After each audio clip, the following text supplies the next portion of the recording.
G'day traders, we're going to wrap up of Monday the 17th of September. So we've got the daily chart up here, we're still hanging right up around those highs. So as a result of being very high on these daily charts, we're also coming out of August. I mean, we're now midway through September, but it's not necessarily the most active month from a time frame perspective. Plus the fact we're at the top of these daily charts, that's what's creating really slow marks at the moment. If they're going to want to move, they're going to actually have to start retracing and coming back. While they're trying to push higher, it's going to be very slow going. You can see it's sort of happened that way today. It's hanging up around its highs. It's just going nowhere, sticking within a really tight channel. Even when it starts to retrace just a little bit, it starts to pick up some action.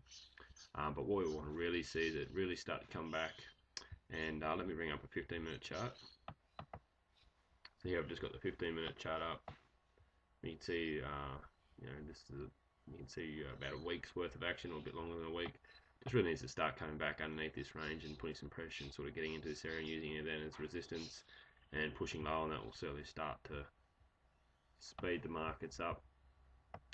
So obviously daylight today, very, very tight range for this first half of the day, very limited opportunities. The market, you can see it popped up here, so if you can imagine this sort of the top of the pre-market range, this ES right at the start of the day really sort of had a little bit of a push to the upside here, but it certainly wasn't anything that was sustained. Obviously because it didn't go high, but two, the Nasdaq was not supporting whatsoever. And when we opened, the Nasdaq actually started going completely the opposite direction, started pushing down. Some of the other markets hung around, they pushed up a little bit, but the ES was the only one that was sort of going by itself. It had no support, so for that reason, it's very likely to come back within the range.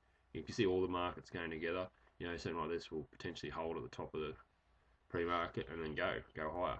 If you see just one market doing it, so for example the ES, it's going to be very hard for it to keep on going, and as a result it's come back within the range. Had a couple of 5-minute signals then within this very tight range. Obviously moving average very flat, very difficult ones to take.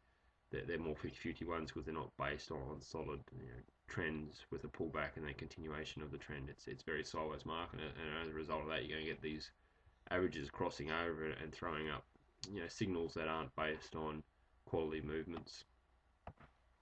Then towards the afternoon, a little bit of movement, still nothing major, but as compared to the rest of the morning, it certainly looked like something with a little bit more action. But you can see it's got some momentum down here. It's come back, had a look at the bottom of this range again. It's amazing how many times the market does that. It comes back, uses the sort of where it launched from, 1455 as resistance, and that's able to go lower for a couple of points there, 3-4 points.